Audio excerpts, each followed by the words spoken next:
over. Hey everybody, welcome back to Kanpai Gaming Podcast. Back again with the boys, Taco and Eggman. Kanpai, everybody, how you doing? Uh, Doing good. I feel like I needed this. I'd earned this, Marty. Yeah, you got a second job, right? That's awesome. So, Third job, bro. third job? So you're working three now? Yeah, man. Oh, So, wait, wait, wait, and it's like, hold up. You're working 3 jobs now? so technically, yeah, I'm employed in 3 different places. So, I got my county job up here. Then I'm working at the Hard Rock Cafe Casino, and then I'm helping out a friend of my cousin's at a Mexican restaurant where I can. Pretty much, I'm working a double every day. It's a miracle I'm even here to record today, to be honest. Well, hard earned day off, Yeah, and just well enjoy it. deserved drink. That's what I'm talking That's about. what I was Real gonna say. Kanpai. This Kanpai is like, woo! Woo! Woo! Everything's deep. Yeah. It's going on for But, sure.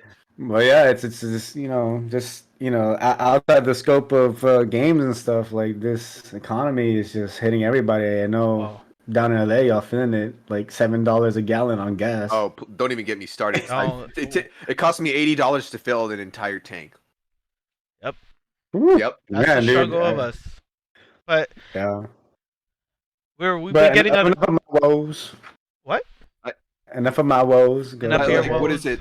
What is it like? Filling your tank is like going out to eat at like Cheesecake Factory for something, you know? Yeah, I'd rather With I'd rather inflation spend now, the it's money. like I'd eating rather at spend the Chili's, money on man. Cheesecake Factory than on gas. Like at the same time, like relax. Luckily, I'm blessed, and I haven't filled up my tank in 2 weeks because I live so close to work. That's Oh, I true. thought it was because someone hit your car. No, Well, someone did. they hit Taco's car. They didn't hit my Yeah. car.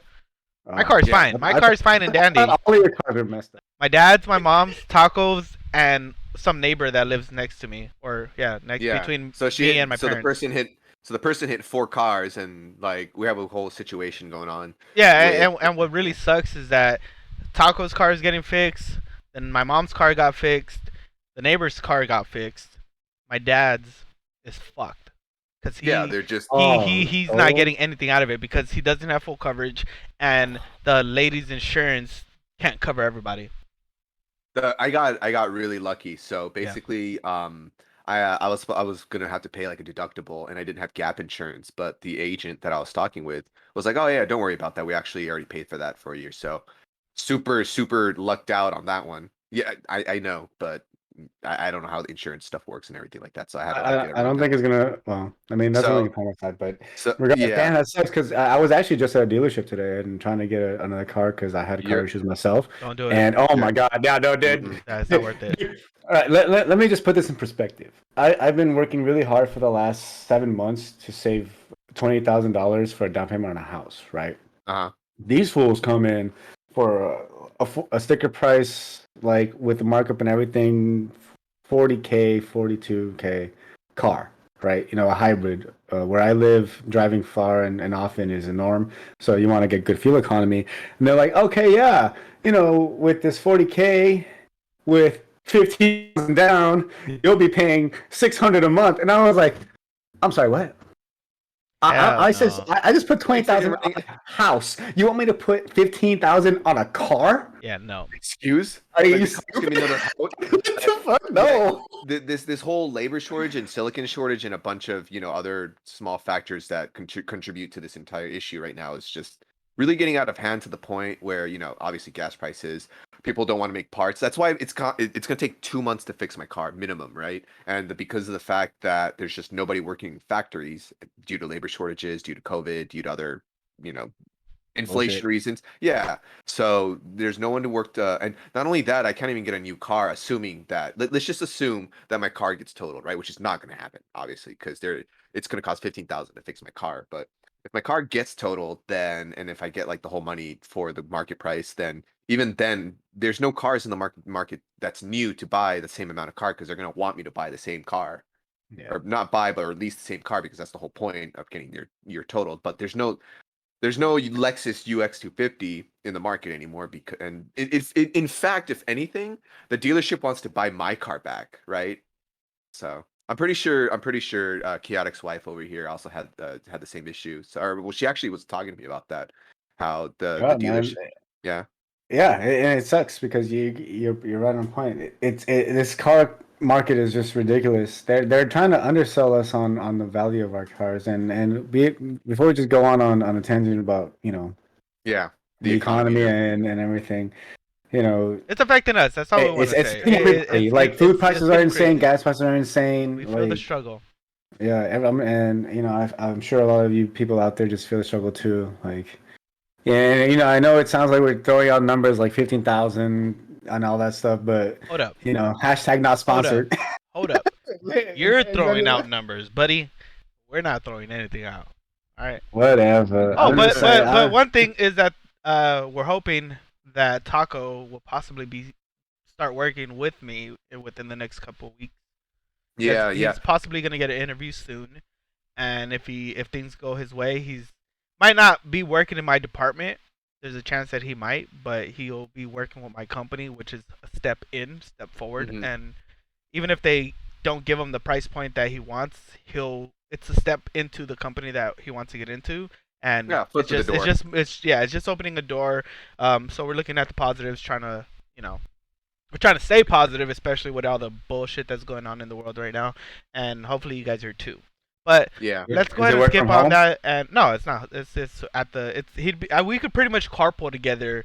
It's only 15 minutes away, max. For real? I mean, assuming that we have the same schedule, right? Well, we most likely will. But that's what I'm hoping for. I'm hoping that you work with me directly so that we could just carpool. Yeah, for sure. Like I did with you gotta have friends. Chaotic. Remember we used to carpool to work and back from work, and what was it? There was a sign next to where they were doing construction on apartment houses, and it was funny because it says gentrification sucks, but they're building apartments right under that sign, and we would always make fun of that every single time we got off work together. We carpooled back home. Yeah, that was funny. Those taco days too, the taco truck days. The taco truck days. No, the best part is that sign says gentrification sucks. Like, this is one of the things that I notice is, license plates are 7 characters long, right? Yeah. This sign went past 7 characters, and I wasn't even mad about the irony that they're building a luxury apartment across from this sign. And I was like, that's incorrect. They have way too many characters on that license plate. Like, damn it. Yeah. Yeah, see, my humor falls on deaf ears. All right. Well, looks like we have some. It's that cringe drink right now, guys. Well, yeah, let's drink. Blowing out from my bad dad joke. This is the black kid in the meme going right now. You mean the microwave kid? No, he's drinking. He has a drink in his hand. And he's like, yeah, the microwave kid. I don't know what you're talking about. Yeah, but I know you guys didn't come here for our banter. You guys came here for gaming news, didn't you? Yes, you came here for some gaming news, didn't you? Before we get into any of that, I do want to give a big fucking shout out to Sentinels from the Halo Esports organization. That's gaming news, bro. Really? I didn't know that. Oh my goodness. I thought we were just gonna keep bantering, I thought we were just gonna keep bantering. No, but big shout out to them. They dominated the Halo tournament, and they destroyed Optic. Even though it was a close series, they destroyed Optic, and then they went to destroy Sentinels in the grand finals. Just straight 4-0 them, made them look like they weren't the reigning champions. They said we're the best team in Halo, bitch, and they got a good win. And we gotta wait for the next tournament. I'm excited. These guys suck because they don't watch Halo. I'm always asking them to come watch it with me, but they're like, oh, I don't want to watch Halo. Despite the fact that one lives across the entire state. But yeah, we could do a watch party. Motherfucker. What are you talking about? Last time you invited me to watch it, it was at the Super Bowl, and we were like, "Oh, hey, during the Super Bowl, here's a Halo tournament." Yeah. For freaking out the gaming. I was like, cool. You know how I had it? I had the Super Bowl, and I had my phone like that. I was like that with Halo. Yeah. During the constant freaking commercial breaks in the Super Bowl, I was like, "All right, cool. The play's over. Up the gaming." Yeah. All right, we're gonna play. And they've been choking. They've been choking, man. Okay, up the gaming. For somebody who watches ×5 speed, you sure don't have that. You can't do ×5 speed on live. Oh, well, whatever. I'm talking about how Chaotic over here watches everything at like ×5 speed on YouTube, so I'm pretty sure you would have at least some sort of build up when it comes to multitasking, but I guess not. Are you saying I have ADHD, Taco?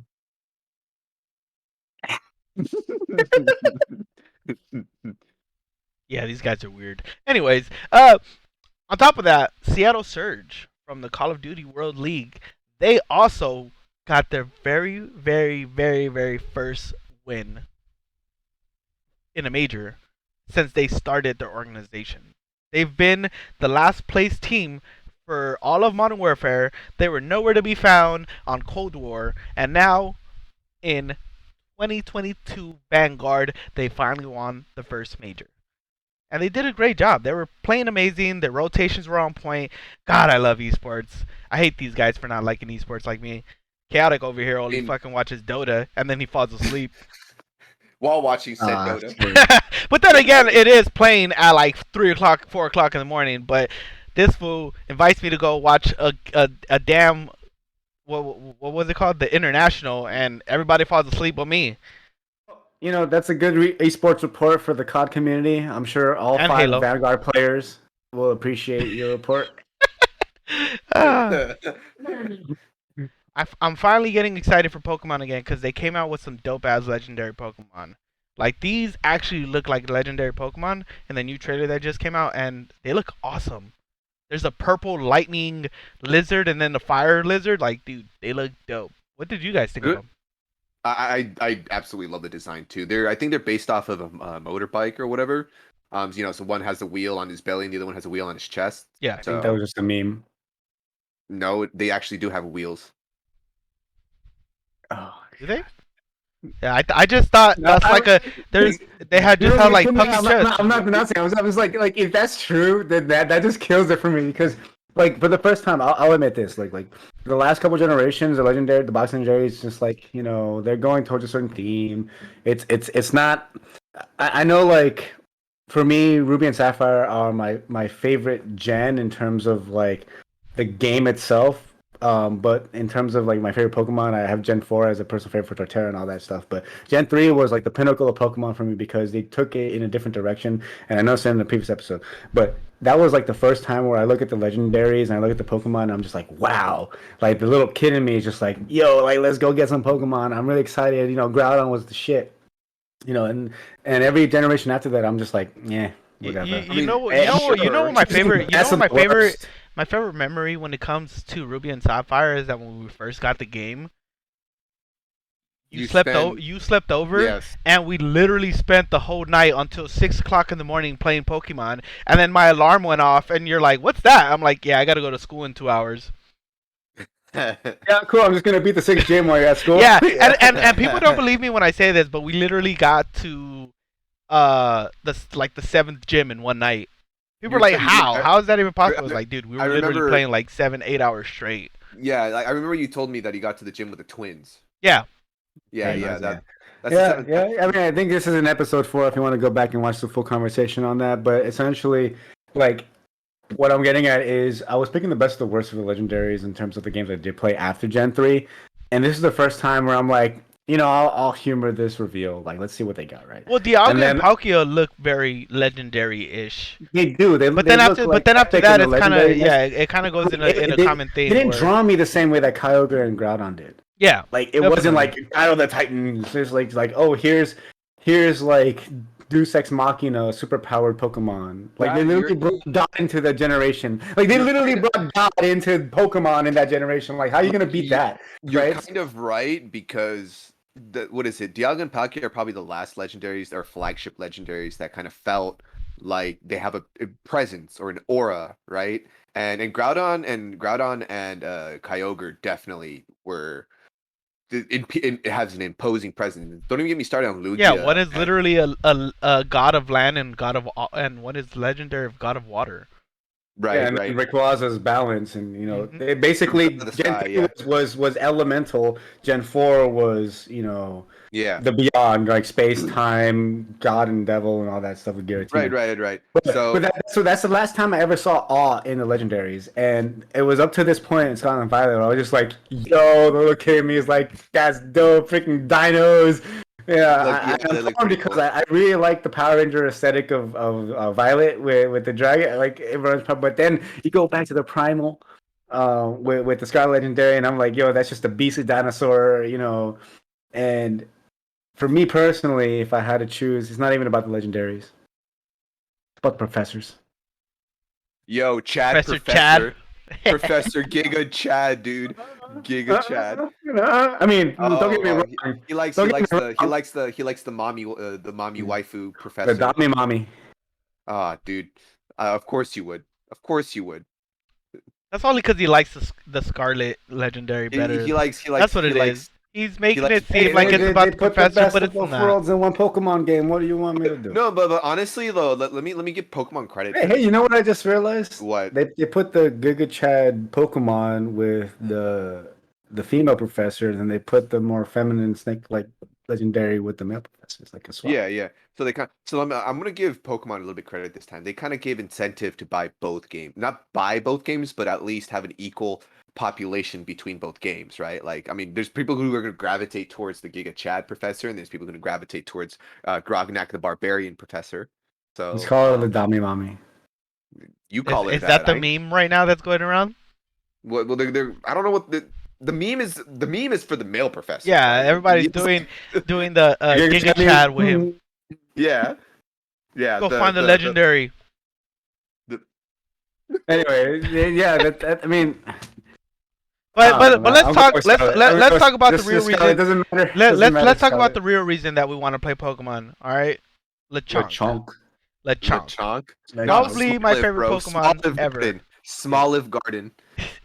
And we did talk about this in a previous episode that didn't actually get posted. But our starters. Who are you guys getting? Weed Cat, obviously. You would be Weed a fucking Cat. scrub. I'm gonna even name it Blue Dream or something, or Kush. I'm gonna do it. God. Do it, dude. I'm gonna get Totodile 2.0. Totodile, dude. The thing looks like sus. Freaking crewmate. I wanted Super Mario Lava Monster. Well, you don't play games like you don't play games anymore. Are you gonna buy it actually and play it, or are you just gonna? Well, yeah, actually, maybe. Actually, maybe. Maybe.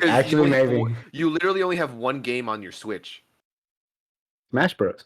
Yeah. It's a Smash Bros machine. Hey, did you guys get No, Striker? we haven't. It goes in my mind. It kind of flew under the radar because when we last talked about it being released, I don't think we talked about the release date. And I was buying Minecraft for my stepson, and when I was on the Nintendo website, it was like Strikers available now, and I'm like, yeah. What? It came out? Yeah, I think the problem is as to why it kind of went under the radar because they're doing the same thing with Strikers as if they're doing with Mario Golf. Like they have a very limited amount of characters that you can play with, and like 60% of the game is not there, and they're going to probably do drip content release over the course of time, which is what happened with Mario Golf, and it didn't really do that well, or Mario Tennis as well. I mean, with Mario Tennis did really well actually compared to Mario Golf, but did they? Yeah, Mario Tennis was actually like it was one of the higher selling Switch games. Then I guess I'm wrong. No, I mean you're not wrong. You're not wrong because they did promise strip content for Mario Golf, and they did put out some DLC for Mario Tennis. Right. I mean, I don't know what you expect from Nintendo when it comes to these sports games. They're not like AAA titles; they're spin-offs. But at the same time, Mario Tennis has always been on the forefront of the sports game spin-off sales. Yeah. But when it comes to Mario Golf, being someone who actually bought all the Mario Golf games except for the originals for the N64 and the Game Boy, it's very niche. Like you got to have to enjoy that slow paced of grind. course. So like I think that for Mario Golf you can't really use it as the comparison because it's already a niche market and you already have limited player base with it.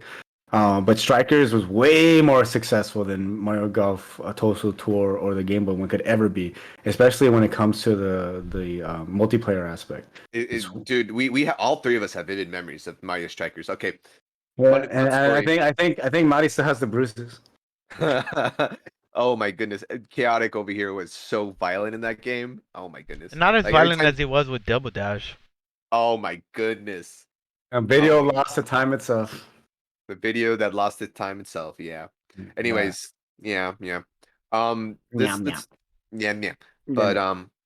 mean, So what do we? I mean, we talked about Lechonk and Smoliv, and what else was announced? The new Pokemon. There's the new Pikachu. I just what hope else? this one evolves because I feel like all the clones that they did you're make, right. none of them evolved. Pluso Yeah, and Minus or whatever, and then Minum, yeah. Pachirisu. yeah, and then the Ghost one. Molga. Yeah, all none of them evolved. And That was the Ghost one. yeah, the one No, that no, looks the just dark like type one. He's talking about. I think he's talking about Morpeko. Morpeko. Yeah, that's a dark type one. Yeah, Yeah. The two-faced one. And none of them evolved. So I just hope that we get a new Pikachu. Yeah, a new Pikachu, but also one that evolves and it's broken. Which is weird because Pikachu is the only not flagship but mascot Pokemon. I didn't play Black and White or X and Y, but can you guys remember a time where there was actually a broken legendary? Not legendary. The last time that there was actually a good electric Pokemon. Yeah. So well, there was an electric Pokemon, but there was in Black and White. Actually, you know what? The legendaries in there were actually really cool. But anyways, that's besides the fact. There was actually. If you want to talk a little bit, also my bad. Well, there was actually a Pikachu clone in Black and White that actually evolved, which was Minccino and Cinccino. But they weren't electric type. Well, they weren't. No, I didn't say they were electric. I said speaking outside of electric types. Oh. I said the Pikachu clone in Black and White did evolve. It was Minccino and Cinccino. Yeah, it was there. That was the Pikachu clone, right? Am I thinking of something else? It looks more. No, I mean, it is. It looks more like a squirrel. No, it's a chinchilla Pokemon. Emolga is the Emolga. Yeah. It was I was like, no. I've completely like freaking just contradicted myself. But yeah, legendary Pokemon in Black and White were really cool. Zekrom and Reshiram. Yeah, I was gonna say Zekrom was strong. In terms of competitive, there are a few electric types. Rotom is very competitive still. Who else? What? Thundurus is competitive. Competitive? What? Garchomp? Well, is No, Garchomp? it was more of like, was there a broken electric Pokemon? And like while you can go like and I'm not really talking about I'm not really talking about like competitive likeness. I'm just talking about like throughout the game. Throughout the game, well, I mean because there's different Pokemon like different types that can learn electric moves, but was there just that one? Oh, Bolton was also a pretty broken Pokemon in the actual game itself. Pokemon Sword and Shield, you know the the purple lizard with the guitar. No. That's Bolton. Toxtricity. That's Toxtricity. Yeah. Bolton is the dog one, the freaking corgi. Bolt. That evolved. Yeah, was that from Sword and Shield? Yeah. It's a pure electric. I never used them. It's a really good one. I mean, the point was like fossil Pokemon that was like Dragon and Ice or whatever. Not Dragon, Ice, Thunder and Ice or whatever. You know what I'm talking about? Yeah, Thunderzolt or whatever. And you can act like mix and match. I mean, Arctozolt. Sorry, what the fuck? Yeah. You guys know these names more than I do. Shit. We play the card game. We play PTCGO all the time. Like, yeah, that's true. But to be honest, like I haven't even played Gen 5, 6, or 7, or 8. Possibly not 9. Possibly not, because honestly, like I said before, like they didn't entice me enough. Like Gen 4 was the last one I played. 5, so let me 6, ask 7, you 8. something, Chaotic. What do you think is missing in the new games that are being announced that isn't drawing your attention to take you away from Dota? Difficulty, challenge. Well, do you think that it's going to be difficult this time? Well, no. Let's hope. Okay, so we had this conversation multiple times. No, not here. But the reason I'm asking is because outside of difficulty, like yes, you want a challenging game, but you also want an enjoyable game. Because if you get a game that's too challenging or too hard, it kind of takes you away from the game and takes you away from the experience of the actual. You make a great point. Like okay, for example, Call of Duty, right?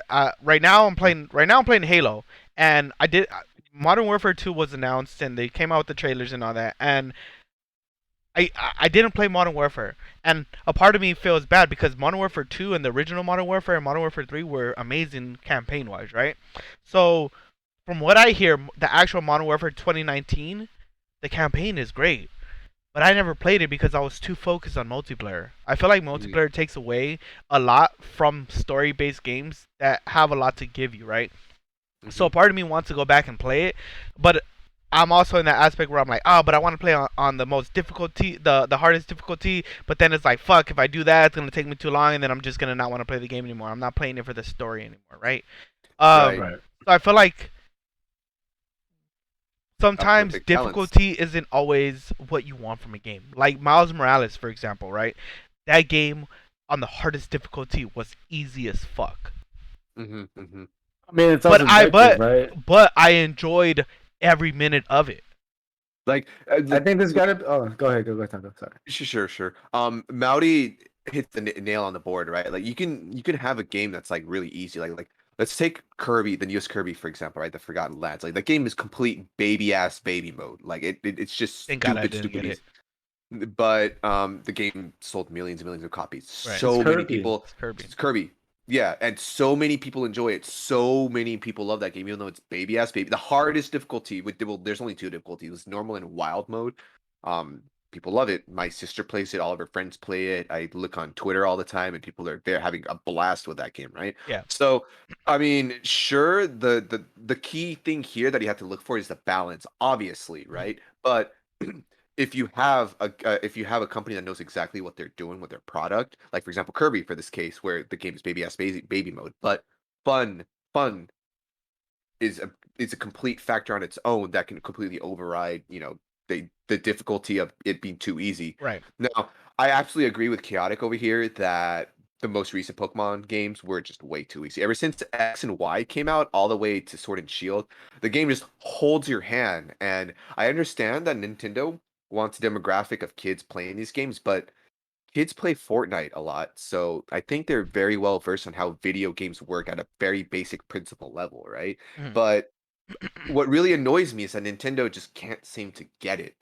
And I really hope that they do this time around. And I buy Pokemon every single, release that comes out because obviously I love Pokemon and I enjoy playing its games. And when Chaotic did mention the difficulty just being completely just thrown out the window ever since X and Y, or in my opinion, since X and Y, that what we need is the return to form in that difficulty. And so what we have in that game in and of itself. So let's say that we have the whole sandbox element of how the game you can go anywhere. It seems like you can go anywhere you want, right? So that in and of itself can be the difficulty on where to start and where to go. And you wander somewhere else and you actually, go somewhere where you're not supposed to go. Well, with Pokemon, I feel like it's kind of hard to not make it linear. I get that people want it to be open world, they want it to be free roam where you can go in any area that you want to go. But Pokemon, because it's an RPG, it's you have to get levels, right? It's not like these areas that you're going to are gonna get easier because it's based on your level. It's gonna be Hmm. a certain difficulty, and the only way that you can get there is by being that difficult, like that strong, Hmm. right? So I feel like no matter how much of an open world, because I don't know how Arceus was. I still haven't played it. There, even though it was technically open world, do you still feel like part of it was linear? In It the sense wasn't that open world. Yeah, yeah. It was The sandbox. missions were linear. Like Yeah, the exactly. you missions. would. So Yeah. that's like Spider-Man, for example. Again, it's very, you can make it linear if you want, but because of the fact that there's no levels, you can pretty much go anywhere and do any side quest and any side mission and just enjoy the game outside of the story and Mhm. unlock things that normally in other games you wouldn't be able to unlock until you got there progressively, right? Yeah. So Pokemon Arceus, I would say it's more of a sandbox game. So Yeah. there's I would say 4 or 5 different very big areas, not colossal size like Skyrim or what have you, but very big areas that Yeah. are that are, that are what how would I say that are categorized into the biomes that they have. For example, forest, the big area for forest, you can do whatever you have on the forest. Big area for swamp, big just do whatever the heck All you right. want. Swamp Get it. and Yeah. and ad nauseum, right? Yeah. So that's how the game works. And Pokemon Legends Arceus actually borrowed a lot of assets and a lot of ideas from Monster Hunter. And the creator themselves also said they wanted to make a Monster Hunter like game for Pokemon. And that's exactly what they did with Pokemon Legends Arceus. because of the massive success that was not Pokemon, I'm sorry, Monster Hunter World and Iceborne that came out. So what they did was Monster Hunter back then was segmented, right? So you had this whole big map, but you can only go to small sections of each map at a time. I'm sorry, Taco. Yeah. We're going on a big tangent here. No. I'm gonna come back. Just give me a minute. We went from COD to right. But let me. we haven't talked about Pokemon. But in it's like relevant. It's relevant. It's relevant to what we're trying to. The point that we're trying to get across. You only needed one example, is what I'm saying. Like we can the come point back. The point I'm trying to make was Pokemon and Monster Hunter were sort of similar in the way that how they structured their levels or where you can try, like what you can do. And Pokemon's also taking that inspiration from Monster Hunter, saying like, oh, you can just have this huge giant area and do whatever the heck you want with it, and go any direction and hide specific stuffs in there or specific secrets and different types of biomes that they have. But when they move, so what the newest Pokemon is trying to do, I think, hopefully, is that what what sounds probably the best choice is that the whole game is completely open world. I don't think the Switch is going to be powerful enough to do that, but you can also make the argument that, well, Breath of the Wild did the same thing or Yeah. did that. But I don't know. We don't know. This is all speculation. The way I see it. Oh, sorry. Uh-huh. Go ahead. I'll let you finish. I thought you were finished there. No, Sorry. I'm kind of finished anyways. But go ahead. You can go ahead and talk. Well, the way I see it is more of I see Pokemon as the puzzle, right? The first half of the generations are really just a big puzzle game, right? How do you figure out the meta? How do you figure out what works and what doesn't? The bugs and the move sets and all that stuff. Because you can have one Pokemon that has 3 different move sets and it's just as viable as any other move set. Right. So the way I see it as a big picture is the same as Dota, right? You have all these different combinations. Anything can work if you make it work. So when I say difficulty, it's not so much as just buffing the stats of the enemy. It's more of like, how many different variables can you throw my way that I can't just cheese the hell out of this game? Because what I did do was in Ruby and Sapphire, Fire Red, Leaf Green, all the GBA era games, I just steamrolled it with my first starter Pokemon. I only used the starter Pokemon that has the best type advantage, the best move set, and then I had my HM Pokemon to do Surf, Cut, and all that stuff. And I literally had a level 80 Charizard steamroll the entire Elite Four within a day. Like, it's not even fun. That's so fucking easy. It's not even fun, and that bothers me, dude. It's like that meme where it shows like how everybody's playthrough is, and it would be like overpowered starter. Weak legendary HM Slave 1, HM Slave 2, fodder. Yeah, exactly. And I was like, I went Leaf Green. I didn't need anything else but Charizard and whatever the HM Slave was. Yeah. Let me tell you something that might actually shock you though. Pokemon Legends Arceus was a difficult game. Like that game. I don't doubt that. But kicked my ass, dude. I'm sure I've seen all the videos too, especially all the Pokemon YouTubers I watch. But the point is, they're not gonna make another Arceus. They're not gonna make Arceus the mainline series type of game. They're gonna keep it to the standard formula, like you say, keep it to the status quo. But one thing I'm saying is, like, throw me a curveball. Like, if the game knows I'm building a certain type of moveset, like buffs, have the gym leader's moveset have haze. Just clear all my status effects. Like, have them have a Pokemon that's not that's in the type if you want to keep it in the type setting, or have them have a balanced team that knows haze, that knows light screen, that knows reflect, that knows something that can counter my team and make me work hard. Because if you're gonna let me use in-game items, you're gonna let me heal, you're gonna let me revive. At least make it so that if I'm using them, it's for a reason and not just to cheese. That's the difficulty curve that I want. What you want is a very responsive and organic type of game. Like you want it so that not just every trainer, I mean that's probably asking for a little bit for too much, but every major fight that your Pokemon battle that you're going to have is going to be somewhat of a challenge because they have counters to you, right? And I honestly think that what the Pokemon game that hit the nail on the board when it comes to just crazy difficulty spike was Pokemon Platinum, in my opinion. That game was difficult, like really hard for me, because the gym leaders are always like 10, 15 levels above you, and they Make already it have scale. That's a good point. Make it scale. they were always they were like 10, 15 levels above you, and then they always had like these broken moves that they shouldn't be learning, or like the original Pokemon where freaking Lance's Dragonite is a Dragonite at like level freaking 40. Like that was just a bug. That was just a bug. What? So, I mean, so you going back to one thing that you said, Taco. You said that they're trying to make a Monster Hunter type version of Pokemon, right? not trying to, but like they were trying to. But they want to make yeah. the aesthetic of it, right? What if they made Yeah. a game more like Final Fantasy, where Which, Final like, which one, like though? the back in the day, right? Final Fantasy did.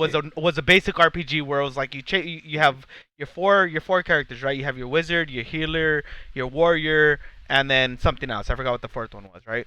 And you could have like a black wizard, a white wizard, a warrior, Black Mage, White Mage, yeah. Yeah, right? yeah. So- it's Pokemon Mystery Dungeon. So it would be, but There you go. But There- here, and but that- let wait, me I think- let me finish what I'm getting at, right? Yeah, So yeah, back go then ahead. Go ahead, it was sorry. your basic RPG where you pick your move, you go, the opponent goes, you either miss or you hit, right? Mhm. But the new version of Final Fantasy, you're moving around. You're like jumping and you could dodge Yeah. and like kind of like Kingdom Hearts, right? Where you have a set moves that you can use and you can move around and dodge your opponent. What if they did that with Pokemon? They did that. They kind of that's did. Arceus, isn't it? No, Arceus, Arceus is you can move as a character. You can move and dodge and throw Pokeballs, but once you throw your Pokemon out, it becomes like a normal Pokemon battle. You can't move your Yeah. Pokemon around and dodge. And, It's you just can't seamless. dip, I said it dodge, happens duck. right there. you know? Yeah, yeah. It's I mean, just at seamless. that point, it's yeah. just Pokken Tournament, isn't it? Well, here. Yes, Pokken yes, tournament? yes. Pokken tournament. You can use that as an example, but imagine that fighting style with. So Okay, here's okay. here's Actually, Mhm. think Pokemon Unite with a standard Pokemon I game. forgot that game existed. Dude, I literally play that game every day at work. good. I'm a example. master. I'm a master. Let me. Don't. Let me. I don't? I don't. All right. See, Let me- see, now this is a point of contention here because I remember I'm gonna when prove you this guys shit. visited me. Okay. I believe you. I'm I believe gonna you, prove but I'm this like, shit. what was the invite? Because you were talking to the Dota guy, the MOBA guy, and you picking Pokemon Unite, and I was like, dude, if But I'm gonna play any game with my friends or my family, like it's gonna be a MOBA. That's Yeah. a damn sure. Okay, and but- I get no invites to Pokemon Unite. Get Okay, All the so shit first of played. all, Okay. this is what happened. Okay, Well, see what happened I go to was- work, right? I go to work, and I see my buddy. Not gonna mention his name, but I'm gonna call him M, right? I see him playing a MOBA game. It's not Pokemon, and I'm like, "Hey, bro, you ever play it's Pokemon League. Unite?" It's a mobile league. Ooh. And then he's that's like what I'm playing a yeah, ranked so game, and he Call tells of me Legends. he's like, yeah, I love mobile games, because he plays it on his phone. I'm like, all right, cool. Have you played Pokemon Unite? And the minute I bring that up, it turns out that like two other coworkers just happen to play Pokemon Unite, and then another one, because we have our little posse at work, right? And another one of our buddies was like, hey, I'm down to play Pokemon Unite. So we started playing ranked together, and just to prove that I ain't fucking lying, I can't unblur my background, but There you go. Get in focus. There you go. get that shit in there. Hold on, let me unblur my background. Let me see if I can do that. Everybody mentioning Pokemon Unite at his work, and everybody around him is like the seagulls from Finding Nemo. Mine, Pokemon Unite. What? Pokemon Unite. I can't change the background, but I will take a screenshot of this and I'll put this shit in the video to prove to you guys that I am a fucking master. Just because. Yeah, this guy's make my so point. we all should play. a single invite to his cousin. We're done. We're playing. But yeah, We're but done, no, we're playing. we actually have a schedule because we take our break at the same time. Damn, Then we dude, go they to- do really schedules and no invite. Well, yeah, because dude, I work at 4:00 in the morning every day. Are you gonna be up? Are you gonna wake up at 7:30 to play with us? We have a schedule because we work. I don't even wake up at 7 in the morning. we for work- Get the fuck out of here. We work, and then when we all take our break together, and then we go to lunch. We could take our lunch together, and we play during lunch, and then we play on our final break, and that's it. We don't play when I come home. I don't play Pokemon. Okay. I play Well, it just after at work. this, after this, all three of us are gonna play then. But yeah, you guys got to catch up. All right. So. Oh, catch up, Ooh, bitch. shots fired. Now we Alright. are here. When you were talking about the turn-based thing for Final Fantasy, so that only actually went up to, I believe, Final Fantasy V, and they have like That's a 5 hybrid games, thing. though. Yeah, that's fine. But so they had a thing about beyond that, where the system was kind of different, where it was kind of turn-based, but each character had like a little bar, right? And the bar goes all the way up, and when it's full, it means you can do your action. But the enemy also has that bar too, so you got to be quick about it. You know how that like the limit break, right? No, that's not the limit break, but there is a limit break in the game. But the game, each character has a bar on when they can perform their action, and depending on how fast the character is, the bar goes really fast or really slow. And then the moment it goes ding, then that means they can start attacking. You can start doing all your actions. And like initiative. Yeah, exactly. But the enemy also does the same thing too. So the moment the bar is full, you got to know exactly what you want to do, or else the enemies can do something first, because they also have the bar as well. So let's say you have a ninja character, his bar is going to be like zoop. But if you have like a caster, it's gonna be like kind of like that. I like how it didn't pick up the audio for the. Picked it up for me, but all right. And depending on the buffs you do as well, like if you put haste on yourself or slow, it'd be like extra slow. It'd be like really quickly, right? Obviously, but that would be really fucking cool if Pokemon implemented that idea as well. Like let's say like no, I understand they can't. Why not? Because then that would make the whole speed stat irrelevant. Well, why not? If the speed stat is fast, the little thing go really and that's what I'm saying. Like it doesn't really matter, because you either make it balanced by having a speed stat or trick room or something like that, or you make it super imbalanced by having the status bar you had. And then again, the speed.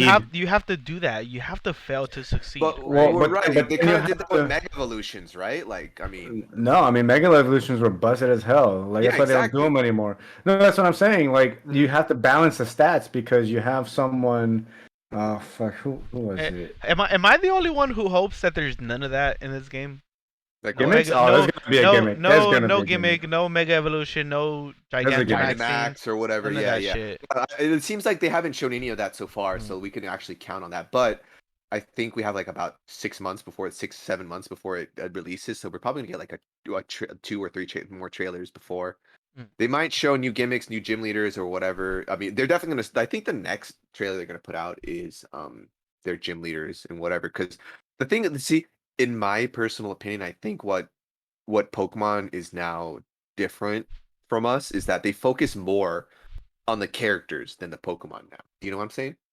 I can see that. Yeah, because I remember how diverse Sword and Shield's leaders were. Yeah, I really don't want to sound like a Gen 1er, and I really don't like Gen 1ers, but this is probably the only argument that I can probably agree with Gen 1ers, is that when the game first started, it was all the game centered around Pokemon. You know, the main bad guys were about. When you look back at Gen 1, their diversity and their when it came to the gym leaders and their uniqueness, everybody was completely different. You had Brock, which was like this hard. Absolutely.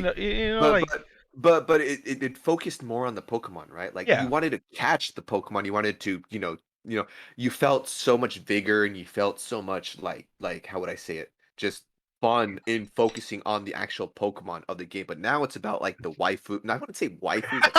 That's waifu or the chat. Too far. Look, you're comparing apples to oranges at this point, even though it's the same game. Like it's so far in the past for Gen 1. Exactly. You can't. I'm not saying Gen 1. Even Gen 2, yeah, exactly. Even Gen 3, right? Like even Gen 3, like you. Like, why not? Like, I mean, you did have only because they became more vibrant.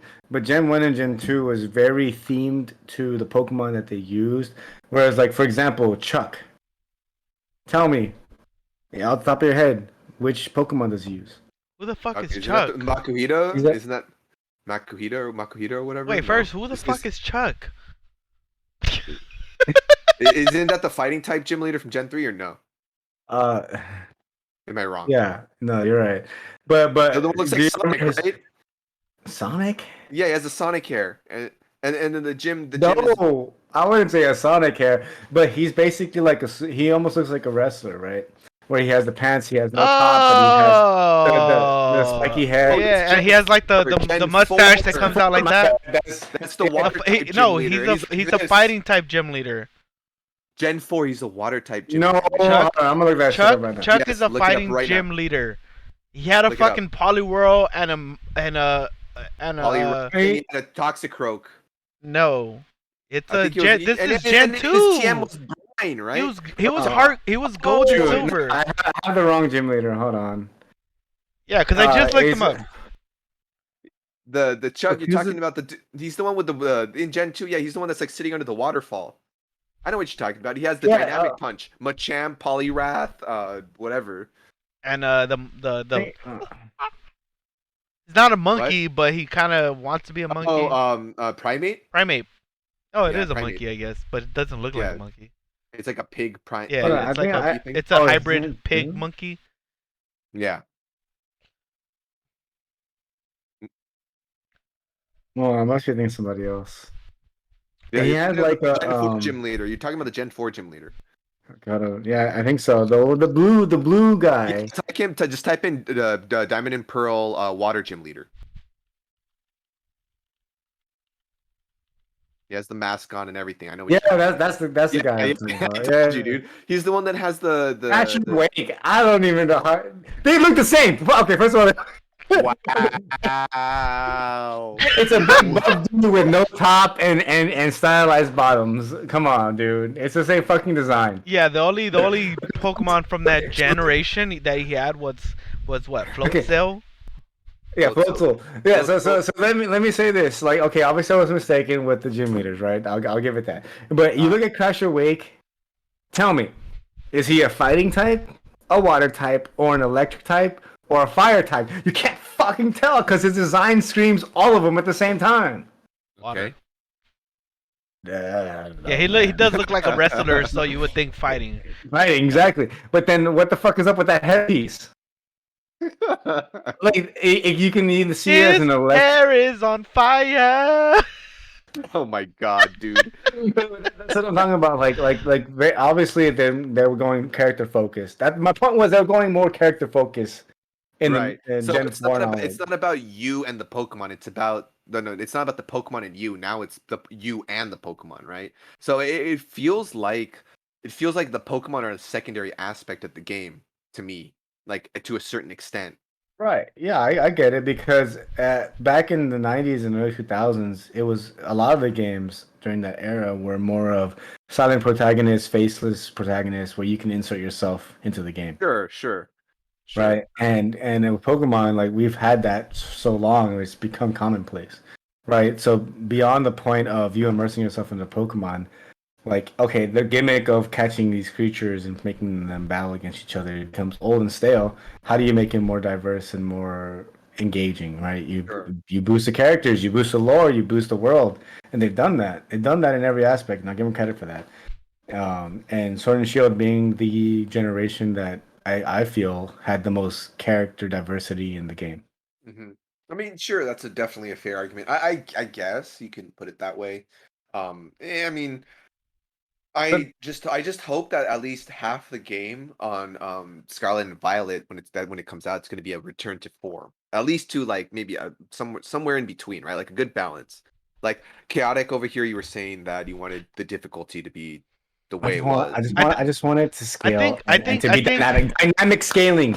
I just want dynamic. One final thing I'll say about this is that I think that there's still one more game that needs to be made. What?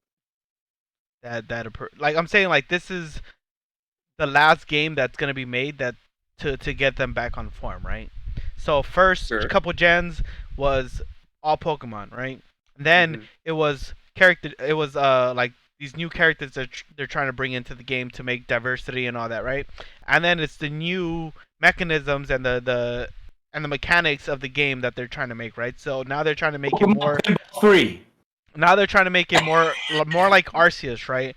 So once they perfect that, I think they can go back to the roots of making a difficult Pokemon game and mashing it all together and making the perfect Pokemon game. And then after that, they're going to just say, all right, fuck it. We're going to make a super broken Pokemon game where every generation is in it and you can catch every single Pokemon and just, we're done. This is the last Pokemon game. How do you say that, though? How do you balance that? Because in the first two generations, you didn't have if you would put on a bell curve, right, in terms of the stat spread, right, HP through, all the stats, right? Yeah. Eventually, there's already about 900 Pokemon now with the new gen reveal. For each type, a Pokemon, right? There's gonna be so many species of Pokemon that have a unique stat spread that at some point, if you scale it up the way that Nintendo is scaling it up with the Pokemon, each type is gonna have the same stat spread across different species. Right, so you're gonna have one of each type that's a bulky, slow type, or a speedy, a glass cannon, a sweeper or whatever. A sweeper, exactly. So each type will have the same stat spread to the point where it's not even about the Pokemon anymore. It's all right. I need a type advantage. I'm gonna guess. Okay, or do I need a sweeper? I don't care what Pokemon is. Give me the sweeper for that type. Like you're gonna at some point take away from the aspect of the Pokemon itself, and you're gonna remove yourself from what made Pokemon special just because of the stat numbers. Because at some point, yeah, I mean, I think that's why they removed half the decks from Sword and Shield, is because they know that they're getting to that point where every Pokemon type has every stat spread imaginable. There's gonna be a tank, there's gonna be a sweeper, there's gonna be a special, there's gonna be a physical, there's gonna be an HP soaker. Like they have all the variants covered already for every type. Sure, What's left? I mean, at that point, it's going to be personal preference, right? For what do you want? I mean, I get what I know exactly what you. But then you lose half your audience because now it's no longer competitive. Now it's no longer fun. Right. Now there's no challenge. There's nothing to figure out. Everybody has the same thing. Now you're gonna pick. Oh, which Pokemon do I like? And for us older folks who have seen it all, maybe. But for my kid who's gonna grow up Pokemon, they're only gonna know Gen 11. It's like, who the fuck is Charmander? Like, who the fuck is Charmander? Like, I don't give a fuck. He's gonna know exactly who Pokemon. He's gonna know exactly who Charmander is because Pokemon is gonna freaking force Charizard in everybody's. You know what I meant? Like at some point, it's gonna be a moot point to have the diversity because every stat spread is gonna be conformed to each type. There's no diversity anymore. And that's what I'm afraid of. That's what I'm saying. Like, I don't care what type I use. I don't care which stat spread I use. Let the game learn from what I'm using and use my choices to, form a team to make it harder for me to win and make me change my strategy. Like, for example, let's say you fight your rival, right? That's a checkpoint in the game. It's going to look at your team. All right, we're going to build the next checkpoint based on your current team. Now you have to change your team and find new Pokemon, train new Pokemon, trade Pokemon, build a new team. Because we're gonna face you with a challenge that if you just want to cheese it with the current team, you're gonna lose. Speaking of the rival, though, isn't that better? The rival that's better. The rival that they introduced in this one, I hope they're gonna do her justice because they kind of gave off the buys because she already started off significantly further than the protagonist in the game. So she's older, she's gonna have more experience or whatever. So I hope she's kind of like as I was saying earlier that she's gonna be like a return to form, hopefully, where she's gonna have stronger Pokemon than you all the time, or that's a good point. Yeah, because she's not significantly obvious. That's just different. That's just. Oh, that's a good way. She looks older. She looks more mature, and she's wiser. Yeah, so she's gonna. Oh, you picked this Pokemon the last time we fought. All right, I'm gonna counter you now. What are you gonna do now, sucker? Yeah, kind of like an AI. Yeah, exactly. Have them learn. Yeah. So there's a lot of games that do that already, and for a simple formula-based game, I'm not gonna say it's easy, but I'm sure that Nintendo can pull the resources and make it so. Yeah. I mean, speaking of, a company that needs to learn is, we got Sega and Sonic over here. Do you think that they're gonna learn this time around with the new Sonic Frontier, or no? Based off the trailer, I don't think so. You don't think so? Because it look, the game looks beautiful, right, to a certain extent, but we have two major problems. In my opinion, two major problems. The first major problem is draw distance. Sonic moves so fucking fast that the draw distance can't render as quickly as Sonic moves, right? So you don't see. Well, that's the thing. That was just the trailer, right? Yeah, the trailer is an incomplete. It's just an incomplete game. I don't think anybody who in their right mind is gonna get Sonic Frontiers on their Switch. I mean, I get it. You might want to play it mobile, but then again, none of us really play our Switch like that, right? And a lot of people who do play the Switch are technically like either kids or streamers, right? And streamers tend to play docked, and docked has. If you're playing your Switch docked, it's a little bit higher graphics and all that, right? It's slightly better because the dock gives you that processing power, right? And But if you're getting this on, let's say, PC, if it's on PC, Xbox Series X or PS5, the game's gonna be able to render fairly simple compared to like other games, you know. So I'm pretty sure once the final game comes out, it's gonna look freaking beautiful. But just from the trailers that they showed us, they still haven't given me at least a reason to want the game other than it being a Sonic game. Yeah. I don't know what the game is about. I don't know what the objective is. All I see is we're in an open world where there's a bunch of robots and a bunch of puzzles that we have to solve. Yeah. That's not Sonic. Like the puzzle part is like, dude. Just it's kind of like how people were disappointed at the fact that Breath of the Wild introduced these new versions of like you have to do these. It became a puzzle based game rather than going into actual. Zelda was always a puzzle based. No, I get that, but you would go to dungeons.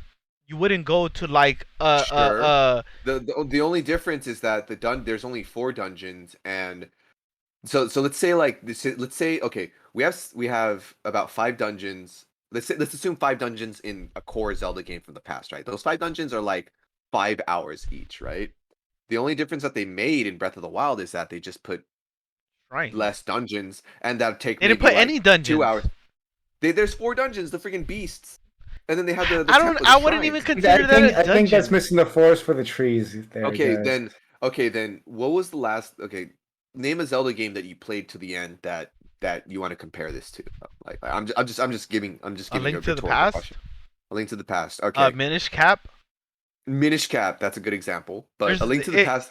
There's a buttload of dungeons, and you spent hours on these dungeons trying to figure out what the hell is going on, figure out what you have to do. Here it's just a shrine where it's like a 10-minute puzzle that you can figure out fairly easily, and every now and then you would get a robot that's kind of difficult to defeat depending on the weapon that you get that would just eventually end up breaking, which fucking sucked.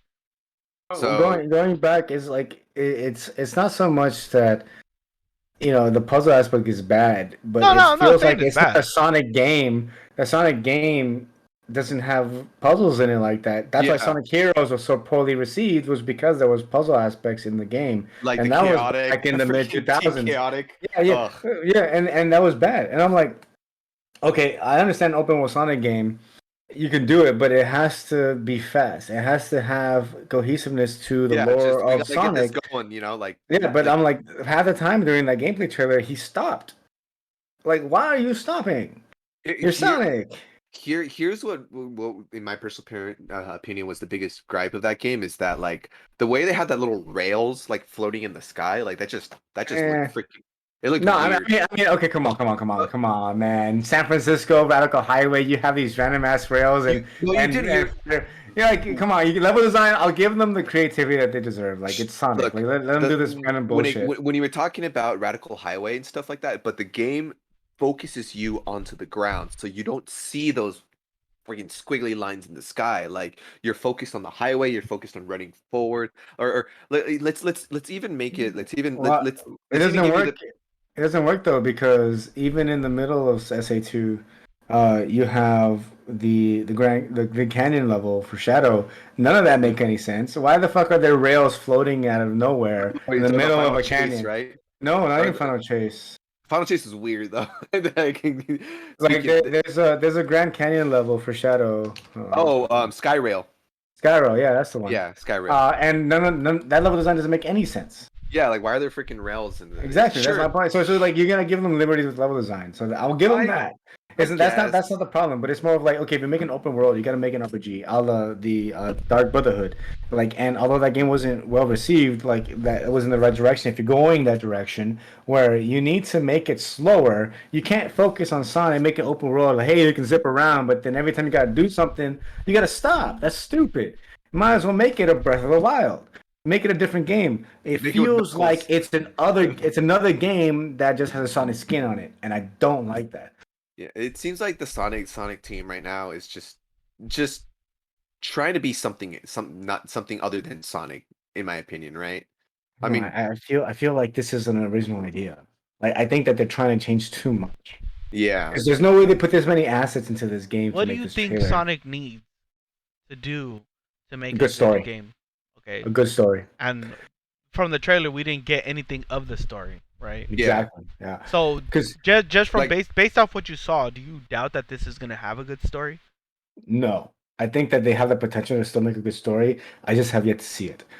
Sonic has like as much as cringe as Sonic's lore and comic history can be. There's a lot of golden nuggets in there. Even the current iteration of IDW Sonic, which takes the Sonic colors forward, Sonic and friends, and their characters in that direction moving forward, they're doing really good. There's actually like a really great arc where before it was released, it was okay. So the this arc is basically COVID before COVID happened, and I'm not joking. Like they planned this. It's a metal virus, right? And it's like a zombie plague, but it turns everybody into zombots. Right. That's X-Men, but okay. It's yeah, sure, whatever. Everything copies everybody. But essentially this happened before this planning was before COVID, but they delayed it because of COVID, right?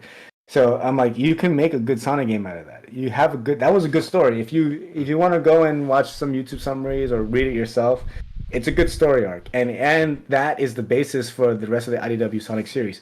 And even after that Zombot virus thing, there's a lot of good arcs that they can use. There's a lot of older arcs they can use. There's so much lore in Sonic that they don't have to make anything new. They can just rehash something that's not in the games already, make it a decent game, use an old formula, use the SA2 formula with the stages, bring back SA1 Tails, SA1 Gamma, use Eggman instead. Like there's so much they can do. Take the best of the best and put it into one game, but they don't. And that's what bugs me. They have so much good story to work with, and they have tried and true elements of actual gameplay, but they don't care, and they don't want to use the tried and true. They always want to use a gimmick. They always want to use a gimmick. Yeah, so what you're trying to say is that they're trying to throw spaghetti on the wall and see what sticks, kind of. Exactly. That's exactly it. Look, man, peak Sonic was like Shadow the Hedgehog. That was like the end of the peak Sonic for me, and I love Shadow so much. I know that sounds just he's edgy and he's just the right type of edgy and freaking just angsty and stuff like that. But Sonic Adventure 2, man, I would say SA1 is peak Sonic. Peak Sonic. SA2 was a continuation of peak Sonic, yeah. But the fact that they didn't keep doing that made it so that you can look back at SA2 and SA1 Sonic and be like, yo, what the fuck happened?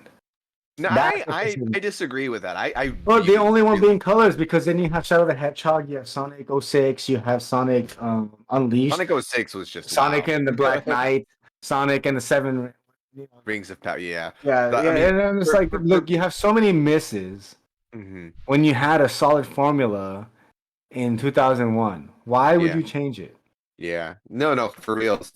And I don't know, man. Like Sonic Adventure 2 was absolutely amazing for me. Like I Sonic Adventure also was. It doesn't hold up though. They don't hold up. Like we're nostalgia baiting this shit. Sure. It's like if you're talking about the best of the worst, the diamond in the rough, the best shit of the pile. Yeah, of course it's the best in terms of 3D Sonic. But like we can't really say like what they can do in the future because we're looking at it from rose-colored glasses.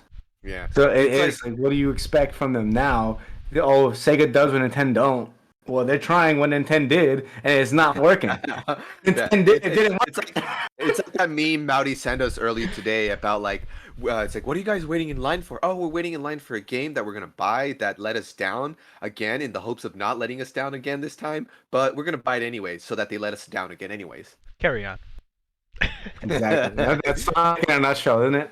Yeah, pretty much. You know what, man? Like, because I'm like, you know what the best Sonic release in the last 5 years was? The movies?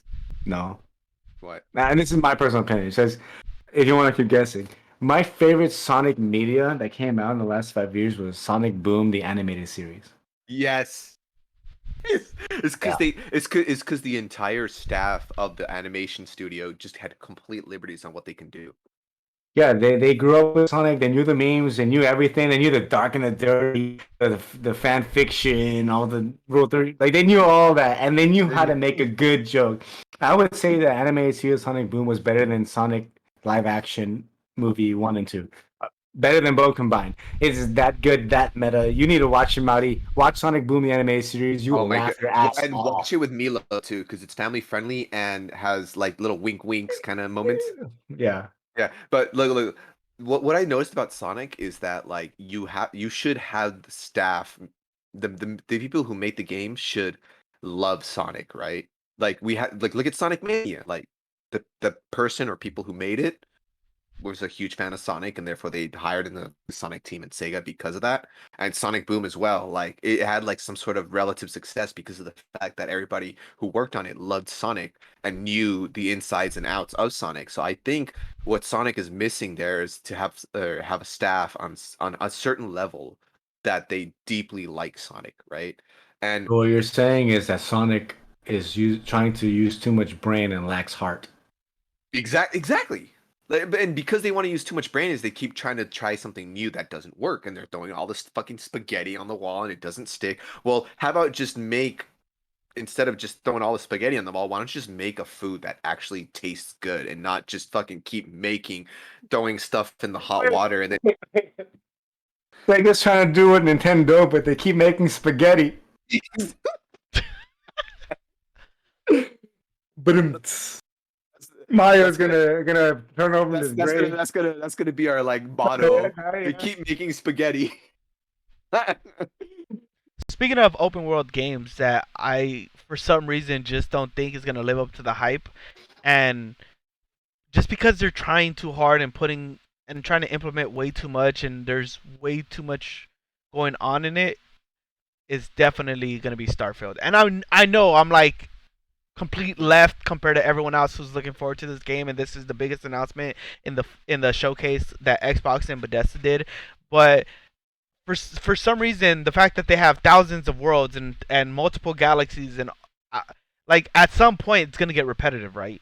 Or am I tripping? Am I the only one who that looks at this game and doesn't think that it's gonna be game breaking? I think it's going to be a retelling or another freaking No Man's Sky situation, in my personal opinion. I am half hyped and half skeptical. Cautiously optimistic would probably be the word for that. Yeah. Because there's a weird issue with this, right? So what I assume, if there's going to be thousands of planets, how many of those planets are actually going to be entertaining? How many of those planets are going to be interesting? How many of those planets are just going to be fodder? How many of those planets are just going to be mineral farming, right? And so Who the hell? First of all, who the hell has the time to go through 1,000 planets, let alone 1,000 galaxies? Who's played Mass Effect 2? Yeah, we did that. There's literally an achievement for mining all the fucking planets. So scan the planet. Woo, wait till a little thing spikes up. Look. You both made some point because you're not tripping. It's gonna be empty promises. I called this empty promises the game because. Sure. Taco compared it to No Man's Sky, which is true. The vastness of it, there's so much potential, but so many empty promises as well. I was like, okay, look, I like Todd. He's working really hard to make sure Bethesda get the best games. Fallout is one of my favorite series. In just terms of IP. You didn't play 4. In terms of IP, I still watched all the YouTube videos. Fuck off. Watching YouTube videos counts as playing the game. No, I'm learning the lore. I'm never gonna buy 76. I am never gonna buy 76. But they just announced. Didn't they just announce something for 76 too? They're gonna add. London. It was. That's Fallout 4. That's Fallout. Okay. Correction. So there's 2 announcements for Fallout. There's Fallout 76, The Pit, The Pit, and then there's Fallout 4 DLC, Fallout London. Really? Okay. Yeah, you know what? I actually stumbled upon it while doing research for this episode that you suggested. I was like, wait, hold the phone. There's a European Fallout setting. Yes. Yes.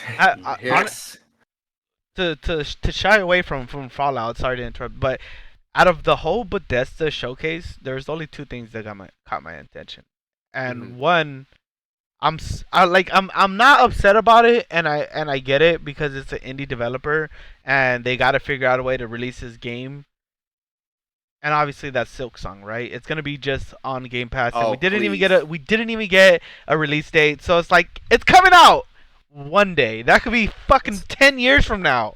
That's what I noticed Well, about with these showcases. That's really annoying to me recently. Is that like they consistently keep doing these showcases and these things like, guys, we're working on it. Next showcase, guys, guess But what? We're that's the thing. working on it.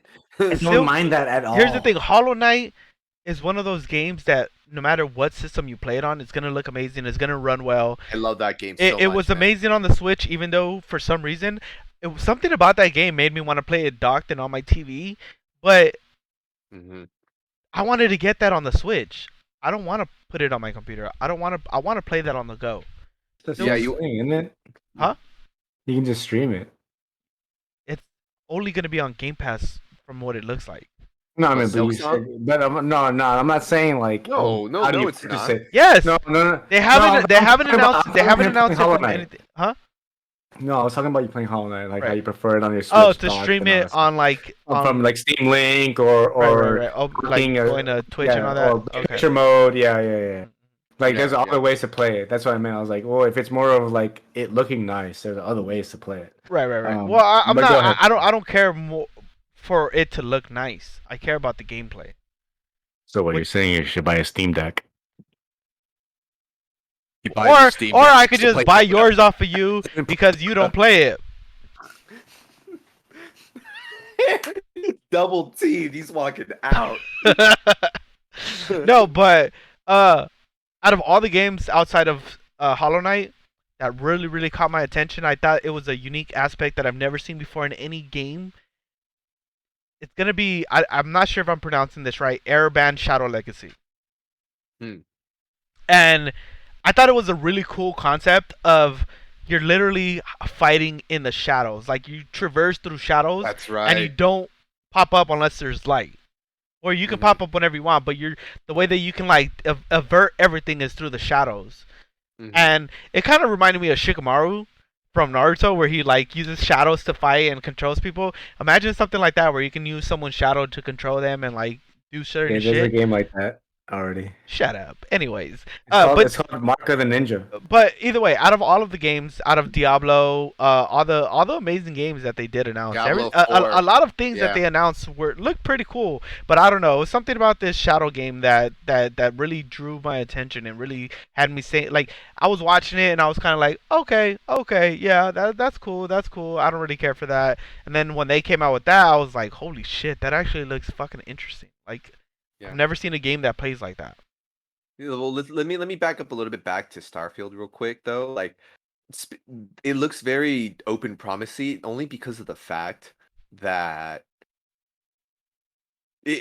well, you compare it to No Man's Sky, so beyond the comparison of an open world, like right? What what is it? No Man's Sky, despite the fact that it made a lot of open promises, I think it's like one of the biggest redemption stories from what I heard. I mean, they obviously like that doesn't really apply to us because I kind of just fell out of it, and I'm like it's already too late. But for me though, like I think what they're gonna be, I don't know, man. Like I hope that they get the role playing elements right because they have like the only thing that really like wowed me in that trailer for Starfield was when they showed the character creations and all the stats you can do and all the perks and everything like that. Because I love Fallout 3 and like all those sub perks and all those small perks. New Vegas as well, right? Like the Lady Killer perk or the Widowmaker perk or the Bloody Mess perk, right? Like you shoot them and they explode.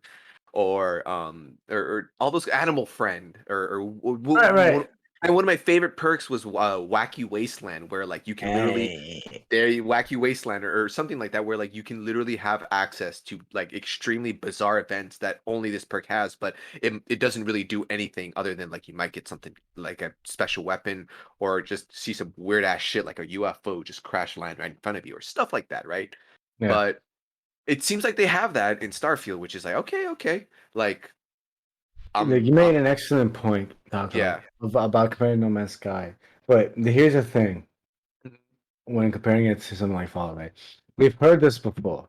You said it was No Man's Sky was one of the better redemption stories of the video game industry in the last 10 years. You're right; it is a redemption story. But I don't want to wait 5 years for a redemption story on something that Bethesda, which is one of the greatest RPG, open world-ish game developers is supposed to be doing. I don't care about a redemption story because you can't have a hit, miss redemption. That's bullshit. It's like, right? It's back to the meme.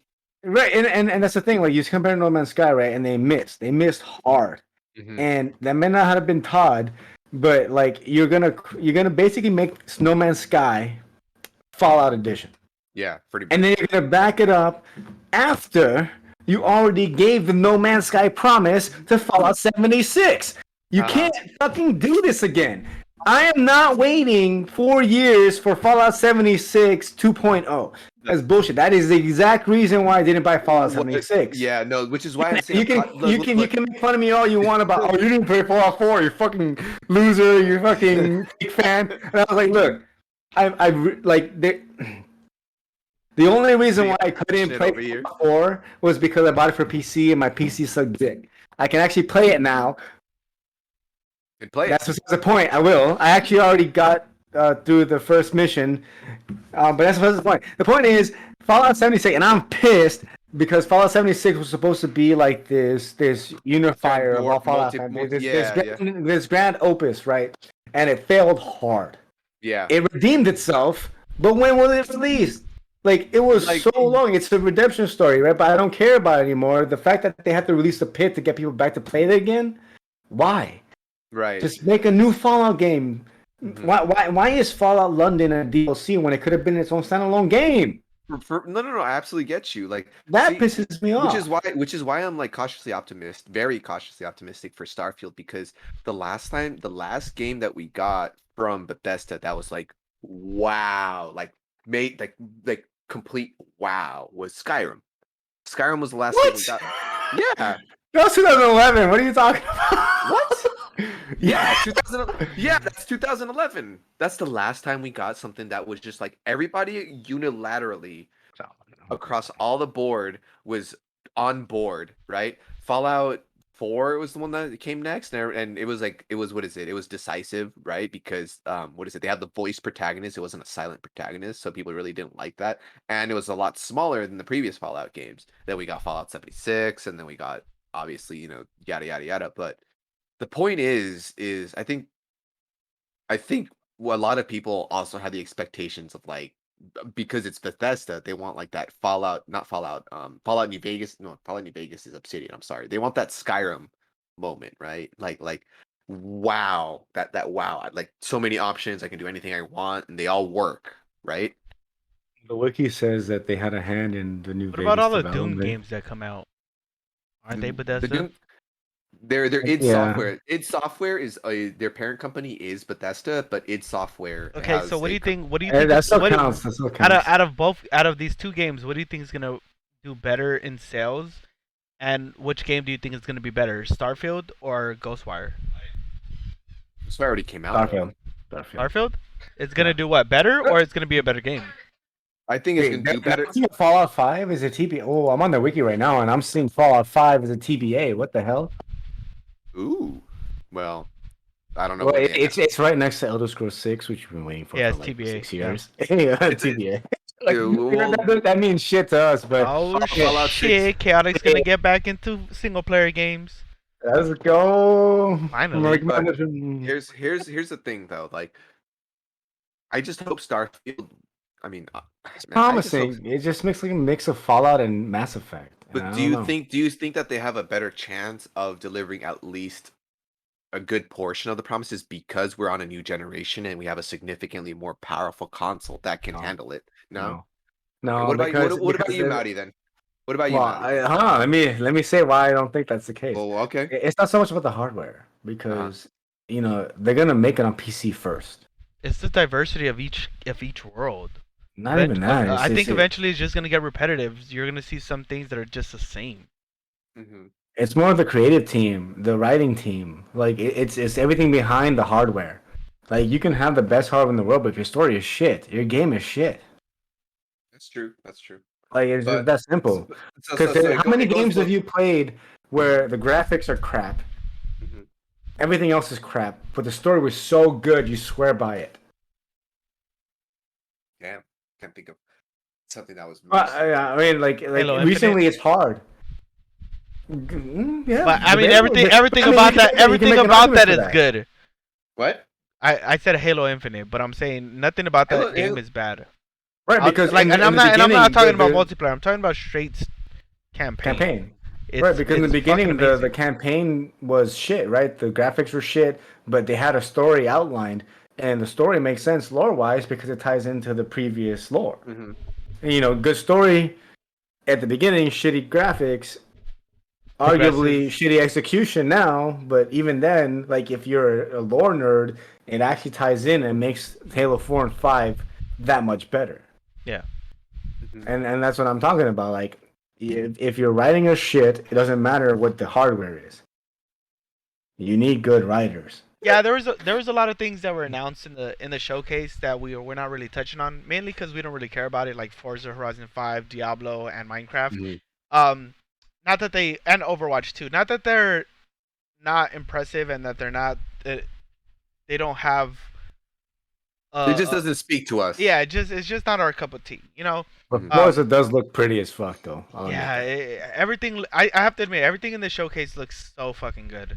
And it makes me possibly even want to transition and maybe even try them out, you know, because especially a lot of these games are gonna be on Game Pass, right? On Game Pass, yeah. Forza, which right now I technically have I technically have Game Pass right now, and I've been playing Halo Infinite campaign, and I've been loving it. And that's one thing that we touched on earlier, where we were talking about how like a lot of games nowadays are multiplayer based, and that's what people care about, and they completely forget about the single player aspect of it, which is I have to put myself in that same window. You know, I've been fucking up and I've been playing a lot of multiplayer, and I haven't given too much thought about single player based games, right? And I think that I fucked up on that because I've been playing the Halo Infinite campaign and I've been loving it, right? I do stream it when I do get to play. My stream and my YouTube is the same as my name here. It's Mowdy. So if you guys want to find me, it'll be linked in the video and in the description. Because I do also post Halo competitive ranked play on there as well. I got a couple videos. I have been on a consistent 2-week base, posting like upload, schedule. I'm a little late this week just because I haven't been able to play too much and I haven't got a good video out. Like I don't feel like there's anything. And then when I did get to play, it sucks. Yeah, dude. I played the other day and I was just ass and I was so mad. I was like, dude, what the fuck? I can't get a win. But we all how sad is that? We all have our moments then. And I know that Chaotic is not talking shit about me because when he plays Halo, he looks like Taco. Playing any multiplayer game. Yeah, I'm burning both of you guys. If I'm taking one of you down, I'm taking you both down, alright? But yeah, just a little self-promotion because, we got to give Halo some hype in every single video because we are very disappointed at the fact that, the show was fucking garbage. It sucked. The show was so bad. Shit. The only good thing about that show, which people still talk shit about, was when they did the first-person view when Master Chief was fighting all the brutes. Nah, that's so and the elites. You know who did it better? What? Doom. The Doom movie from the mid 2000s. They're better. Dude, I remember seeing that movie in theaters with you. But that's what I'm getting at. But that's exactly my point. That's exactly what I'm getting at. The best part about the show was trash. Was so bad, and even the fact we're not getting into that. All right, we're not going to talk about the show. It sucks. Moving on. Master Chief knows that. And Master Briefs. Look, I'm not saying that it can't be saved because it can. They can completely they can do a complete 180 in season 2. All right, we're not talking about this anymore because there's no saving this dog shit and this dog shit series. It's so bad. There's nothing to save it. Period. And what sucks is that two lore junkies are telling you. What sucks? There's no salvaging this. What sucks is that I've never been a lore junkie. I do like stories, but if you ask me questions, I'm gonna just be like, what? I had a brain. What was the name of the Grunt General? I don't fucking know. Even if I did know, even if I was a lore heavy person, I've never been good with names. Is Yap the Destroyer? Yeah. I could read all the books and still be like, what? I don't remember. But I do have to admit that the showcase was a lot better than the state of play. And one thing that I've noticed, I don't know if it's just me, but have you guys noticed that a lot of the games are going horror based? And I think that a lot of games nowadays are just trying to copy what Resident Evil did, right? Oh. They made a pinnacle. No. I swear from the state of play from the state of play to the showcase. From the state of play to the showcase, I have to say at least 60% of it was horror games. Well, right. Resident Evil. Am I wrong? Remake. You're not wrong, but I don't think it's because they're trying to copy Resident Evil 4. I think they're not Resident Evil 4. I'm just talking about because Resident Evil was like the original thought, right?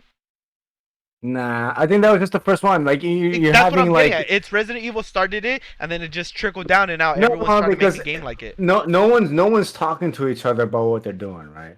Microsoft is collecting all their projects and be like, we're gonna make the showcase. That's literally the whole point of the showcase. But I think like you think back like 15 years, right? What was really popular? The live action Resident Evil movies, Final Destination, right? All these shock horror films, right? That was the theme in the early 2000s, and they really died off, right? That's why Five Nights at Freddy's, revitalized that whole horror thing, but it was in it and it died off really quick, right? So we have these cycles of what people, not just us as veteran gamers, quote unquote, but like even the new kids, right? You have to have a wave of horror for these newcomers, right? And at some point, like, yeah, it's good to remake the old games like Resident Evil 4 and all that shit, right? They're even making VR for Village. So they like that looks so good. It looks the same. It's just VR. It looks the same as VR. That's what I'm getting at. For VR, you're just playing it in IMAX. But I mean, but it's not so much that anyone's copying anybody. I would really love to see an indie horror game versus a traditional meta horror game. I mean, Phasmophobia was like that too. Phasmophobia was this big indie horror game thing that came out because you're okay. So the game TLDR, the game. But I'm talking about like core. Okay, but what about core story? Like these games, they have like an actual like. But that's what I'm getting at. Every horror game is gonna be slightly the same. It's zombies infected. Spiritual. I mean, there's so much like what scares people, right? Because that's what the thing that about Freddy Fazbear. That's the thing about Five Nights at Freddy's, right? Who the fuck was thinking about fucking Chuck E. Cheese animatronics? Nobody was thinking about Chuck E. Cheese animatronics except that guy, Scott Cawthon. Nobody but that one guy thought about, dude, I'm fucking scared of Chuck E. Cheese. Nobody was thinking that shit. But that dude made millions of dollars on some fucking Chuck E. Cheese bullshit. Exactly. Chuck E. Cheese cinematic universe over here. Let me ask you this. You think that's just some fucking, one-time thing? You know that fool has 15 books already released? Bunch of merch? Wow. Yeah. Wow. Dude's fucking set for life. Like, and that's just on one game series. Right, so to tell me like, oh, they're copying Resident Evil, like, nah, yeah, the zombie series, vampires, all that shit, that's old, right? But how you gonna tell me 10 years from now, oh, they copied Resident Evil? Nah, they're gonna be like, nah, they copied fucking Chuck E. Cheese, Freddy Fazbear. And there's a lot of success in copies of that right now. I can list you like 10 freaking Five Nights at Freddy's clones. Like Humpty Dumpty, I can go on and on. But the point is, I don't think anyone's copying anybody. I think at some point you're gonna have to recycle some stuff because the themes are there. It's just how you make it. How do you make it comparable to? It's like an original idea. No matter what, someone's always gonna say that this was copied from something that was an original idea, right? They're gonna. Yeah, because you can say that someone copied Frankenstein, but Mary Shelley. It was the original author. The beholder, honestly. So it's like at this point, it's not even about copying anymore. It's just at the very best, it would just take homage or inspiration. But you got to cater it to the new generation. So do you think that? Sorry, go ahead. I'm sorry. I wouldn't say niche, but horror is such a linear genre where you have only somewhat limited stuff that you can work with. Because horror, the idea of horror is fear. Right. You want to get the fear factor down. That's the main. Do you think that's thing. Do you think that's like the meta right now? Do you think that's the trend that like all games are going like horror based right now? No, I think all the games we're slowly seeing the decline, or not, or like we're off the peak of open world fatigue, so we're like slowly going down from there. All right, here's a good example: Resident Evil with you know, what's her name? Ashley? The Dommy From mommy. yeah, from Who? Was it Resident Evil 8, right? Who? Oh, you're talking about Lady Jermiscu, the freaking Yeah, 8 9 foot tall. That's Village. yeah, I was gonna say that's the most I recent. just said that. I just said that. You, That's the first thing I said. Anyway, the point is, Said 8. so yeah, Village 5111. You guys don't get okay. All right. Anyway, people are gonna love that AR version of the game because they get to get picked up in like real time by freaking 9 foot tall. You know, mods exist, right? Anyway, the point I'm trying to make is, it doesn't really matter, right? Because at some point you're going to lose what is scary to the current generation, right? Because I've actually been watching some recaps of horror films and sci-fi films, and you know, if you were to have a kid right now, right, and they're 20 years old, 20 years in the future, right? What do you think they're scared of? It's not zombies. It's not none of that shit. It's, you know, nuclear apocalypse. It's, you know, climate change. You know, let's be real, right? Like, if we were to have kids or grandkids, we're gonna die well before any of the issues that are plaguing our society right now are gonna come to fruition, right? So for us, we're fantasizing about what scares us, right? Because 40 years ago, the commies scared us, right? Sure, 30 years ago, hippies scared us.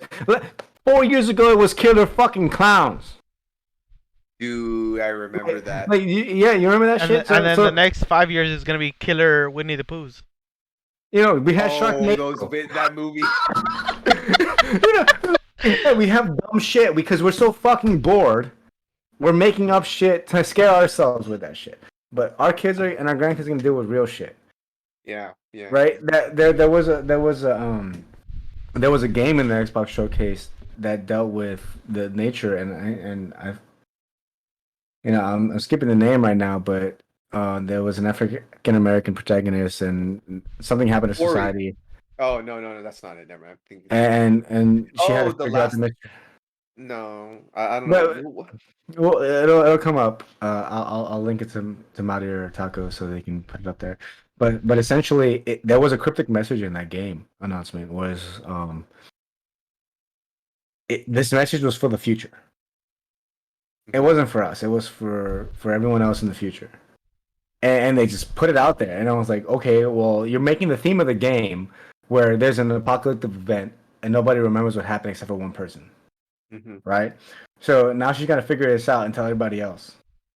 And then you're gonna end the announcement with, it's a message for the future. That's cryptic as fuck. That's scary. It's not a horror game, but that's scary. What is it? So the unknown, right? Is scary in and of itself. I feel like I've heard of that. It was in the showcase, but the point I'm trying to make is, like, to us it's laughable, but to someone else it's scary as hell, right? So to think like, oh, all these showcase games, all these indie games or whatever, they're horror based, it's not laughable to me, but it's like, yeah, I can see that, but at the same time it's like that's subjective, right? Because what's scary to you, it might not be scary to me. Because for our kids, you know, climate change is scary as hell, but zombies is like, I don't give a fuck, it's not real.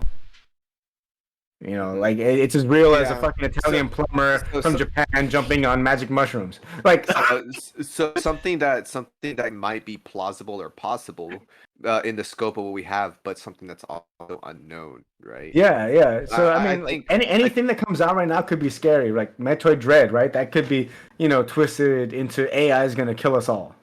You couldn't. I think there's a whole thing going on with AIs right now that people are freaking out about. Chaotic. I think you might like Eldritch Horror, but Eldritch Horror, yeah, Eldritch Horror, cosmic horror. But the point I'm trying to make is more of like, we're perceiving it as old school themes of horror where we're copying the old shit, right? Yeah. But in the same light, every fantasy copies Tolkien, right? Everything copies Lord of the Rings. Every sci-fi copies Star Trek, We don't have anything original anymore. Now we have to cater to what scares the current generation. What caters to the current generation? Well, that's the problem with horror genre in and of itself, though. It's that you have only one theme to work with, which is fear, and that's it. Well, that's the main cause. But the thing is, the question is what scares exactly. the audience? So you're very limited on what you can think of, and at the same time, you're not, because when you use your imagination, like you just said, like what scares the current generation, right? And I think you hit the nail on the board. I think that like the unknown things is probably the best bet to go when it comes to fear factor as well, because like The Final Destination was a big fucking thing in the 2000s. yeah, of course, The fear of death, right? Because we just had 9/11, we just had all that, so it's like, okay, the unexpected consequence Disaster, of yeah, like, disaster and death. Death is like coming the for you. Death inevitable. butterfly effect, yeah. Yeah, so it's like, okay, at some point, like you're gonna cater to the fears of the masses. Right. Now, at some point, war movies were a big deal. Sure. Right? How many war movies did we have after the invasion of Iraq? Like, they're a dime a dozen. I guess if we. I mean, we can go on and on in this, but it's like, sorry to go on a big tangent, but I mean that what Marty said, right? Because not that he downplayed it, but I understand why he didn't emphasize it enough was because he's not scared of it, or maybe he's like noticing a trend, like, oh, they're not catering to my needs, or they're going towards a certain trend, right? Right. Well, so it's more, and I'm sure you can guess what I'm going to say, but it's like they're kind of catering towards not us. Yeah. So I'll let you go ahead and finish, Marty, on that thought, because I was just gonna say that I think that the creators of Resident Evil are geniuses, because one thing that people are doing right now that is a big trend is remakes, right? And we've touched on our opinions on that, but one thing I will say is that, like, if you go back, right, and you think Halo, right, the original Halo game, right, and they wish to remake it with the new graphics that they have now, how many people would buy it? Fucking everyone, right? They were to remake the Master Chief Collection with the graphics that they have from Infinite right now. You're telling me that would you buy that? I know I would, because I'm a massive Halo fan. And did that. No, but I'm saying, like, they literally remade the game to look like Infinite, not upscaling the graphics. Straight remake the game with like from the ground up, like from the the ground up with everything. Everything is exactly the same. To interject. Was Halo 2 Anniversary the same engine as Halo Infinite? No, it's the exact same engine as Halo 2. You can literally press a button to switch the graphics as you're playing. That's an emulator thing. No, I'm saying the graphics from the Anniversary Edition. What about it? It's two separate things. That's a feature. Anniversary for Combat Evolved, right? That was like upscaled graphics, right? That's it. That's all it was. It was just upscaled graphics. It was like like HD.